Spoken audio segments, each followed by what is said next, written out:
everybody, so welcome back to Rainbow in the Ashes. This is Anastasia, or Anna, you know, different labels, same content. Yeah, just like politics, really.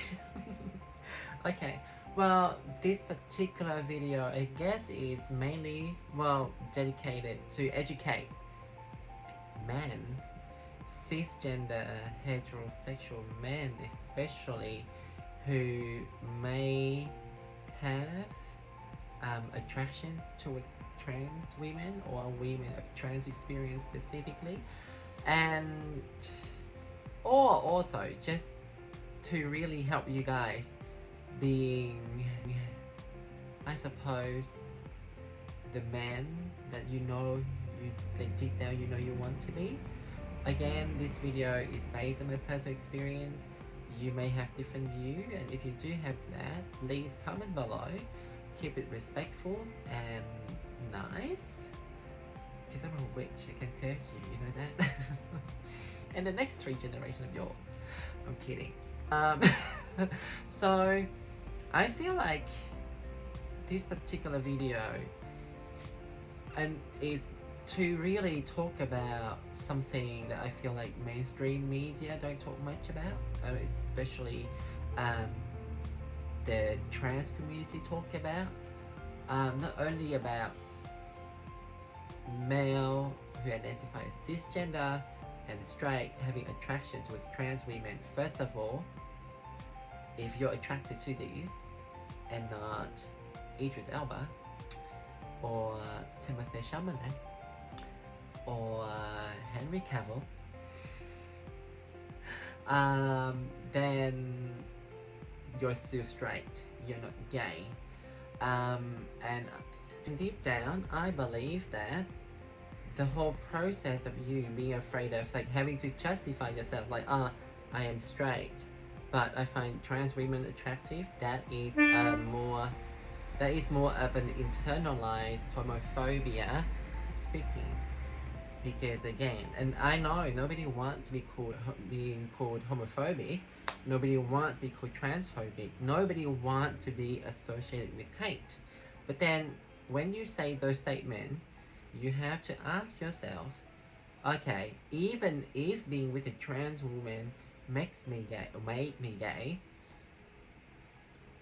then why would I have issue with it? Was it because I have issue with being gay myself? Was it because I had issue with gay people? Ask yourself that question before you then start talking, because again, the more you talk, yeah, and it's sad, and I understand, because I've been on all these online platforms for dating, or some of them would be for sex, but you know, sometimes you do get like, because like I met my ex from a hooking up app, so you know, things happened. I understand there is always this vicious cycle. There's this constant vicious cycle of you guys might have offended somebody, and then they would shut you down, and you never got to know where you went wrong. So this video is to really help you to understand what you should say and what you shouldn't say. And if you're one of those assholes who would say, you know, it's just me, deal with it, then I guess you don't want to better yourself, and I guess you just treat women of trans experience as some fetish and sex toys, and that's just you, and just move along, just don't talk to me. Yeah, and just honestly, there are sex workers out there who could really get some work. So if you want to sleep with trans women with having that particular mentality in your mind, then please go find somebody who is a sex worker and support their work instead, rather than to approach women who are not working in that profession, expecting them to give you quality treatment and expecting them to treat you the way you want, when you yourself do not respect them the same way. Yeah, so I feel like So people would, people online would shut you down because you might have offended them, you might have said the wrong thing, and that just further perpetuate that cycle, and that's why for me, a lot of my friends say, why would you waste your time on like teaching them, educating them? But at the same time, I understand that for the world to be better, not only women, not only people in marginalized group stepping up, but it's a community effort, and which includes cisgender, straight or bi males. And this really to help you to understand the issue around it. So now let's talk about subconscious or unconscious transphobia. So the example earlier where you say, well, I am straight, but I've never been with a trans woman before and I'm not gay, that statement itself is unconscious or subconscious transphobia. Because again, out of nowhere, you just assume, you reduce us down to our genitalia. We don't walk around obsessing about what you have in your pants. We're not pervert. Then why would you do that to somebody else? Just because we're trans or we identify transgender, it doesn't mean you have the right to ask about what we have down here and so forth.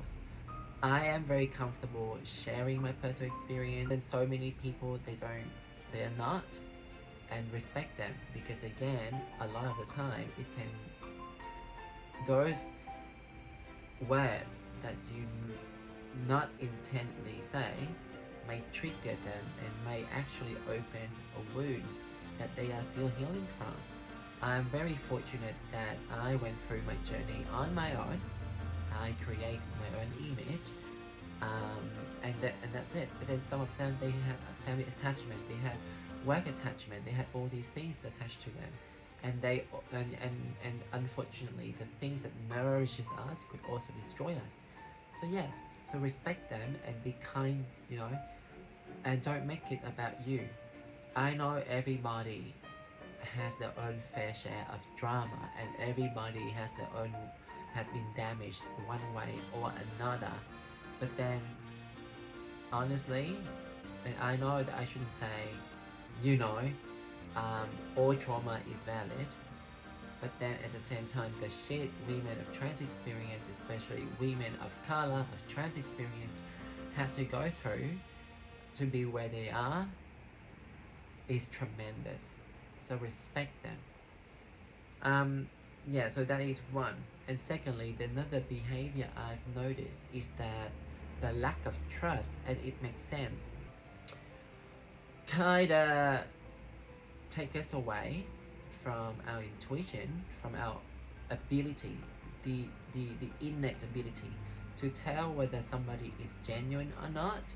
We all are capable of telling the vibe or the aura of somebody. And I understand, you might have been catfished, you might have been, experienced very unpleasant things. But then at the same time, it doesn't mean everybody out there is going to do that to you. And this is also for everybody. This is not just specifically for cisgender straight male. To me, it's just the same thing as like how Parisian guys say, Parisian girls are just so hard to get. Well, because I'm pretty sure somewhere in the history, one asshole broke her heart, and then she lost her trust to humanity, and then she went on, projecting, and then that guy whom she projected on, then went on and doing the same thing to other women or other people, and then that's the cycle. So if you really want to break the cycle, you have to push out of your comfort and change. Everybody has an idea of who they want to be. Everybody would have an idea of their best version, but then you don't know where to start. So this is where you can start to be the example and to be really compassionate to other people.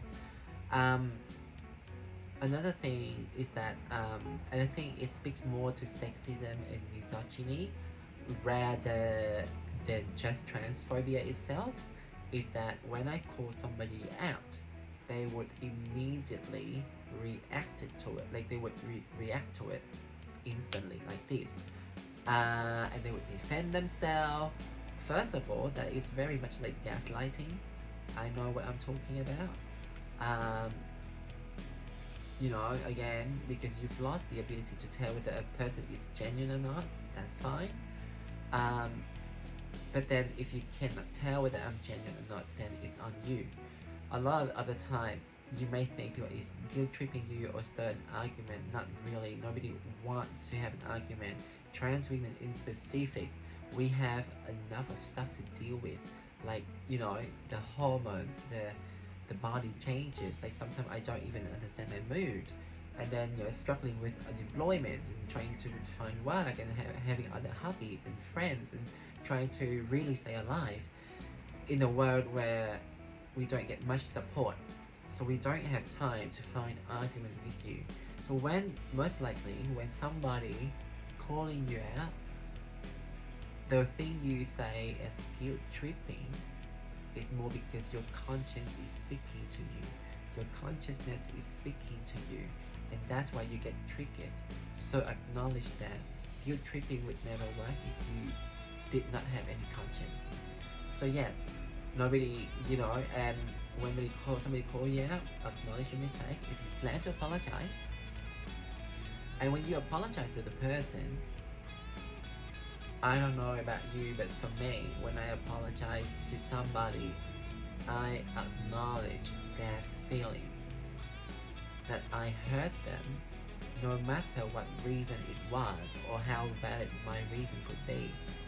When you make the apologies about, oh, I'm so sorry for doing this, but you know, I wasn't doing that is you excusing yourself, not because you actually want the other person to feel better. You may think, and it's actually valid too, for you to say, oh, I want you to understand me better through this apology, understand my reasoning, but at the same time, just remember, when you're hurt, when anybody is hurt, they would not have the mental capacity to establish empathy with you. And you know, you must be doing the same thing with yourself. So remember that. And so when you apologize, or when you hurt somebody and you want to acknowledge their feelings, really acknowledge it and not making it about you. Yeah, there's this mentality where like, as unconscious transphobia is like, you know, I want to fuck a woman of trans experience, but I can't see myself dating them. Or like, I want children, so, you know, I don't think we should be together. I'm like, first of all, that is very sexist, not just transphobic, because women are not there to be your pretty machine.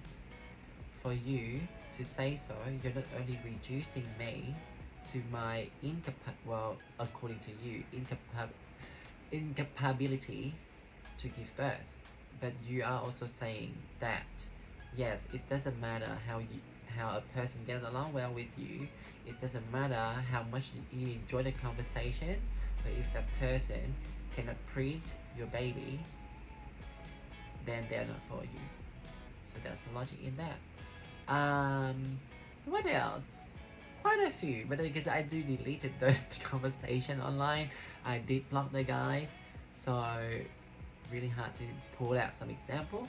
But that's it for now. I hope, let me know of your opinions on this, what you think, and especially men, what do you want me to talk about? Because there will be an episode where I talk about sex, really. I look forward to that, because I haven't had sex for a while. So. Okay, bye bye.